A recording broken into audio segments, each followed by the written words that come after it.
Hi, I'm Howard County Councilmember Christiana Rigby. You're listening to the Conduit Street Podcast, the official podcast of the Maryland Association of Counties.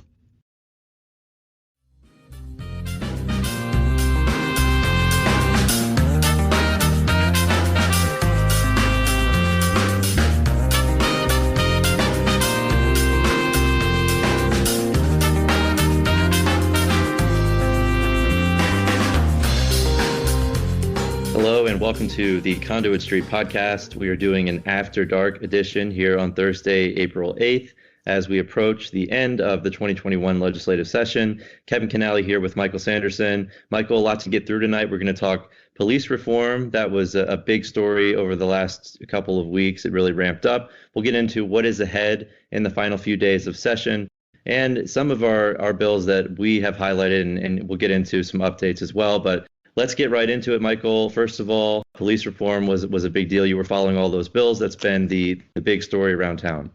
Yeah, it's been a big thing. I've been on assignment today in Annapolis and talking to a lot of stakeholders and a lot of legislators, including police reform, but a lot of different issues. So trying to embed that into our pod for tonight, but happy to be recording with you on After Hours. This is pretty exciting. The biggest story was really just, the process and the back and forth between the House and the Senate. And if you follow this stuff and you maybe are a veteran of Annapolis, if you thought you knew what was happening at the end of last week, it turns out you had no idea. Yeah, I think that's really the bottom line. I think a lot of us felt like under ordinary circumstances, the House would have their proposal, the Senate would have their proposal, and usually it's one House bill, one Senate bill, maybe they're different.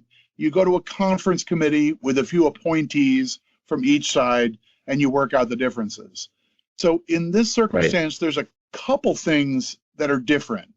Number one, the substance of the House ideas and the Senate ideas seemed pretty philosophically different. So that's tricky. And then number two, you just have the mechanics of the House had more or less bundled lots of ideas into one big bill, and the Senate had passed a suite of several different bills where there was one centerpiece idea, but then there were a number of sort of localized components that were one component of what you might think of as police reform in each of, I don't know, ended up being 4 or 5 separate bills. So that's a misfit for the usual, let's take the House bill and the Senate bill, let's work it all out in a conference committee. This is different in a lot of ways, and that led to things being complicated for stakeholders like us. Right. So mechanically, that is quite different. It's not what you'd normally see, a number of bills on one side and then just one big bill on the other side, and then sort of picking and choosing which bills one of the sides is going to pass and trying to mend all this together into a package that works here, Michael. And so there was a lot of back and forth between the House and the Senate, which bills were moving, which bills weren't. Talk a little bit about that process. It was a long over the weekend. There was a lot of back and forth again, but it all got worked out eventually this week. Right. So I would say let's keep an eye on the clock. If we are counting down until the end of the regular 90-day session, some of this becomes important because a lot of these police reform issues, even though they have had flashes of being bipartisan at various points in the debate, they have a partisan element. And because we have a Republican governor who might have some philosophical inclinations along with the Republican legislators, keep that in mind because Governor Hogan might be inclined to veto one or more of these multiple bills. So if you think about that as a timetable issue, the end of last week was awfully important. And people like us were thinking, well, the legislative leadership probably wants to pass these bills with enough time left in the 90-day session so that the governor must decide what to do within those 90 days and let the legislators react to that. and maybe override a governor's veto before they go home at midnight Monday. So if you're thinking in those terms, a lot of us felt like, oh, like this last Friday and maybe Saturday would be the end of the debate for purposes of putting a bill on the governor's desk. And I confess, at the end of last week, I was completely sold that clearly has to be the plan. The Senate is just going to send a bill to the House, and the House will roll over and say this is fine, and everything's good. It all goes to the governor on time for that window of time for the governor to act within the 90 days. But, Michael, there's talk of the General Assembly maybe extending the session if the governor weren't to act on either vetoing the bill, signing it, or letting it become law without a signature. So we're into the vagaries of Maryland constitutional law and structure of government questions, which I find interesting, but to which I don't think you and I have any kind of definitive answer. So things didn't get sorted out last week. The bill was still back and forth between the House and Senate until the middle of this week. It wasn't until Wednesday the 7th that the General Assembly finally passed their own versions of all these different bills. So it's Wednesday the 7th is when things are delivered to the governor. We're done. It's passed. It's up to you. So that's not within that window of time for the governor to have only, 6 days without counting a Sunday. That's what it is. So, for the governor to act before the end of the General Assembly being in session. So now we're into semantics and terminology. What if the General Assembly were to extend its session beyond the 90 days? Does that extend the window that basically confines the governor to act within that 6 days? Mm-hmm. And I don't know the answer to that. I'm not sure that lawyers know the definitive answer to that. I'm sure there are people, licking their thumbs and leafing through old law books trying to figure out what the case law says and what the statute says and what the constitutional authors, meant and said and so forth. But as we sort all that out, here we sit with the bills are passed through the General Assembly. The governor has suggested, as we discussed this on Thursday evening, governor suggested he's not happy. So I don't know. I would say the smart money is that the governor vetoes one or some or few or maybe all of these bills. But in any case, the General Assembly already passed them with supermajority votes. So if the people who voted yes on Wednesday continue to vote yes whenever they're called upon to do so, they have the votes to override a governor's veto.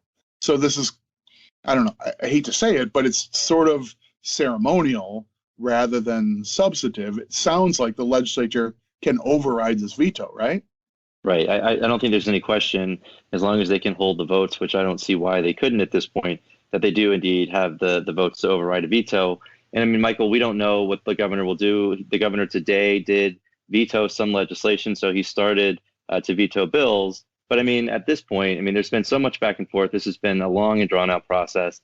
The governor could just veto this bill, this week or even Monday, and they could maybe override it while they're here. What are your thoughts on that? Or again, the governor also could wait until they leave town. Or, as you mentioned earlier, there would be a question about, well, what if you extend session? Does that oblige him to do it? What is the path forward here, do you think? Yeah, I think there's multiple paths forward.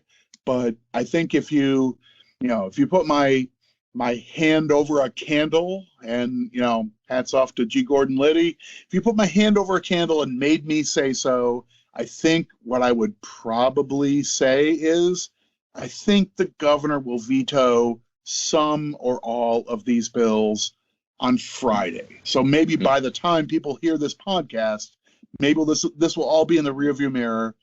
Maybe the governor vetoes the bills on April 9th, and that gives the General Assembly a window of time over the weekend and on Monday to override if they are so inclined, and not have to go into some elaborate extended or special session just for purposes of doing this particular piece of business.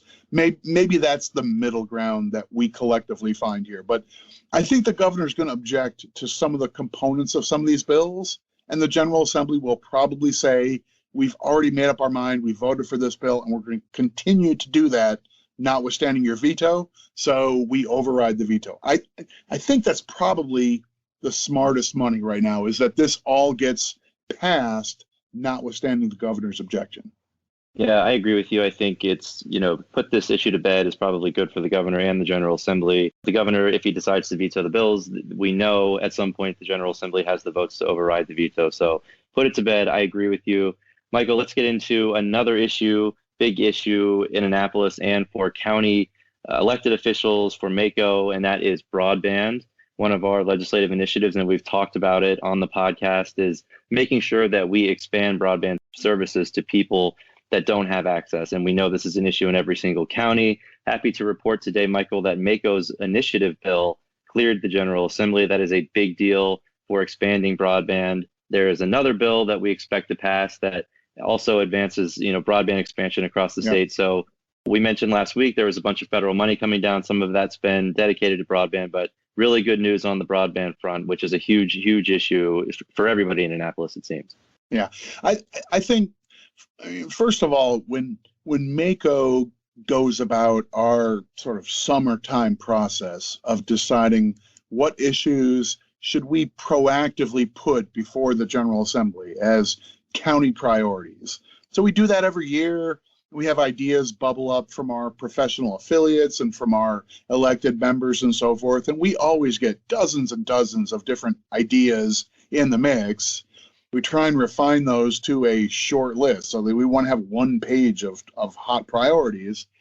But during this pandemic, public health kind of stuff is a no-brainer. But at the same time, we heard from counties large and small saying, we've got kids who are learning remotely, we have businesses who are trying to do their work remotely, that the idea of having a stable internet connection is not just a luxury, it's a necessity. And heaven forbid we have our school kids driving over to Wendy's to try and get a connection so they can do their homework. I mean, nobody's interests are served when we have big pockets of weak connections. So broadband rose into our list of top priorities, and I'm really proud and excited that the General Assembly agreed with us and endorsed one of our big initiatives to say we need to make big steps forward and advance the build out of broadband across underserved parts of Maryland in big counties and small, urban, suburban, and rural. We need to reach Marylanders everywhere. To see that the governor and legislative leaders are on board with this when they're talking about allocation of federal funds, but also with state policies on how do we do literally the nuts and bolts of laying the cable and the fiber to make this work. I'm really happy to see we have so many allies on this issue. Yeah, a lot of work goes into this issue, a lot of allies. We're not the only ones interested, of course, in making sure that more folks are connected. So yeah, it's a big deal. It's a big issue, and happy to see that everybody's on board. But big win for county governments, for the state government, for students, for the workforce, just about everybody in Maryland benefits if we can get more folks connected, right? So big deal there, and it's good to get that wrapped up before Sine Die.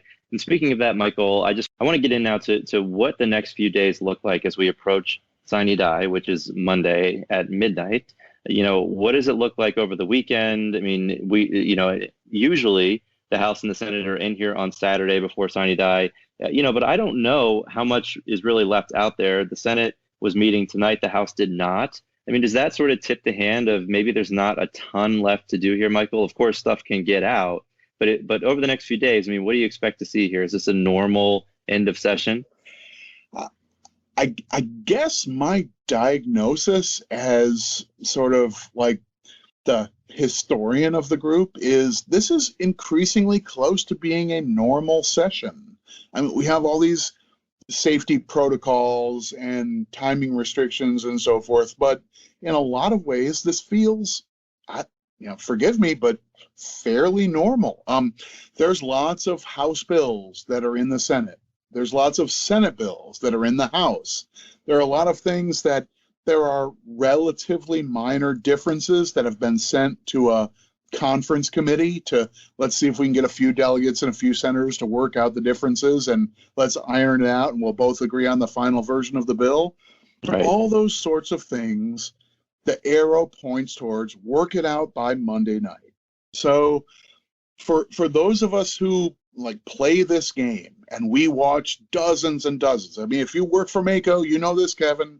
You work for MACo, we have this giant portfolio of things that we care about that might affect county governments. They might benefit us in some way. They might interrupt some of the things that we're trying to deliver locally. But we have a stake in dozens and dozens of things before the General Assembly in any given year. And at this point, we're down to, this is day, 86 or 85 of the 90-day legislative session. And you would think almost everything's done. But the fact of the matter is, there are a few things that are dead. There are a few things that are passed. And there are a lot of things in some weird middle ground where it seems like that's probably been skipped over, or it seems like this is on its way toward passage.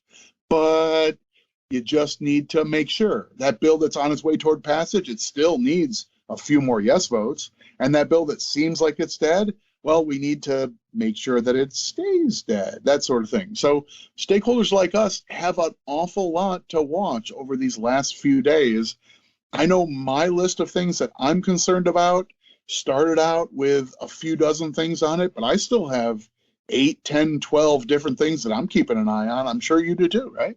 A lot of issues out there that we track, that we take positions on. So there are quite a few issues out there. And I think you mentioned a lot of House bills in the Senate, a lot of Senate bills in the House. Procedurally, there's a lot of work to get through just to move the bills back and forth. But I mean, one of the big issues I think that's still lingering out there, Michael, that really is not a MACo issue, but interesting generally. We've talked about it at sports wagering. A number of states have implemented sports wagering. Maryland voters at the last election approved the idea. And then it was up to the General Assembly to come up with how we're going to roll this out. What are the regulations going to be, et cetera. And at this point, Michael, the House and the Senate are on two different pages. Although the Senate has now moved on its bill, the House had done theirs a few weeks ago. But I think that's one of the big issues that's still lingering out there, and that, they still have a long way to go to get on the same page. But that seems like one, to me, that's a high profile issue that may go down, to sine die to the evening on Monday evening.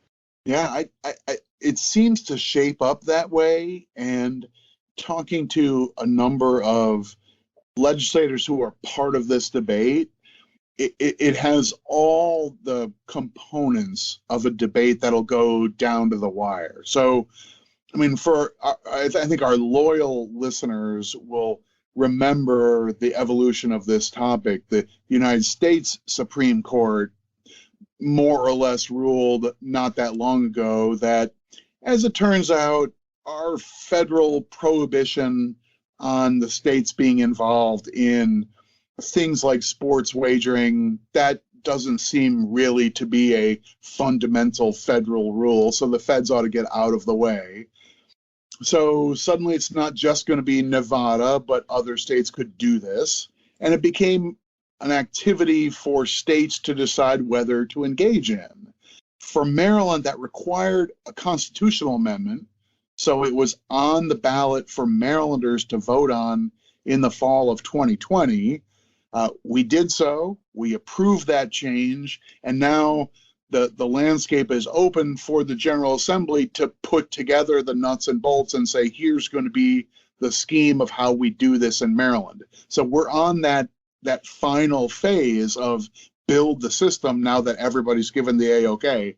But even that has turned into a complicated matter of exactly who ought to receive a license and how many and where they ought to be and what the nature of the business or the establishment that would receive a license to do this and that sort of thing.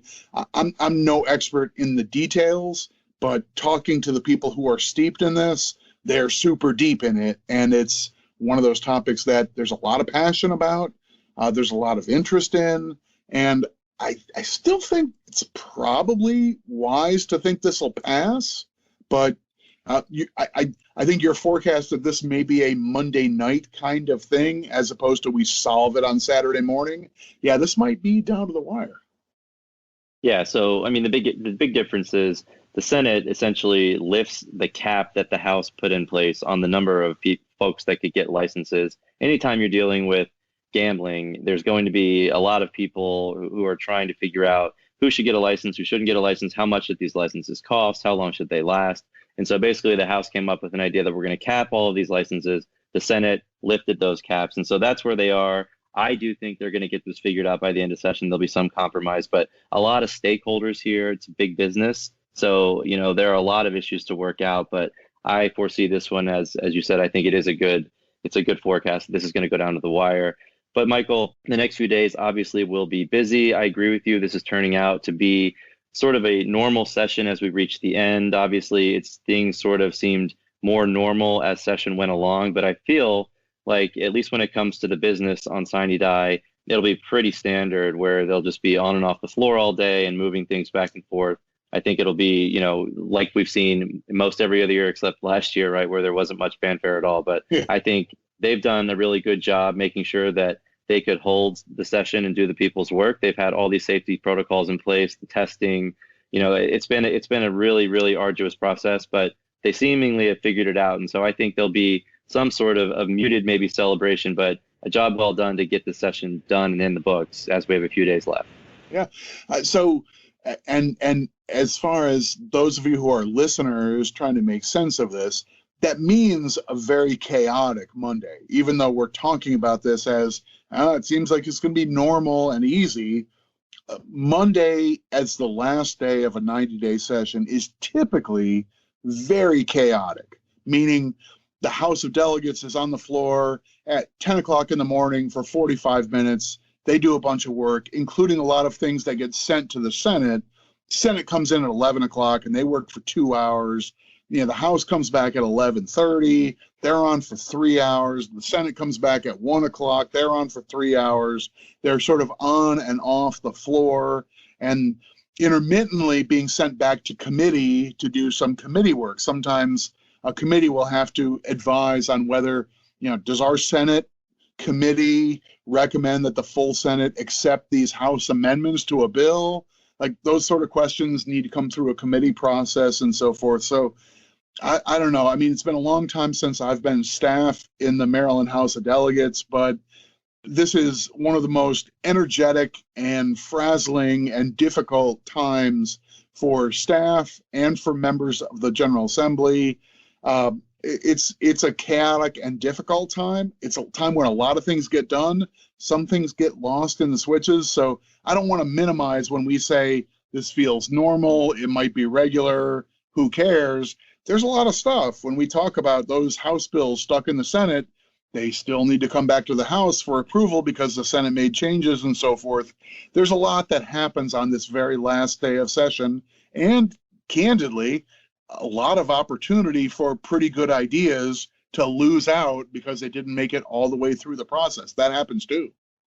Yeah, we've seen that a lot. And of course, there are a number of big issues for county governments that we still need to resolve that are either sitting in the House or the Senate, and we're trying to get them out, or as you mentioned, keep bills in the drawer that we want to stay in the drawer. But there are always some big surprises in the final few days, Michael. As you mentioned, things can move quickly on Sine Die. They can do things like suspend the rules to hear 2 hearings in one session. And so, I think that we obviously, when we say normal, like you said, it means chaos, and that's how I envision Monday going. So we talked about a lot of big issues, including police reform and broadband. We'll link all of that in the blog, Michael.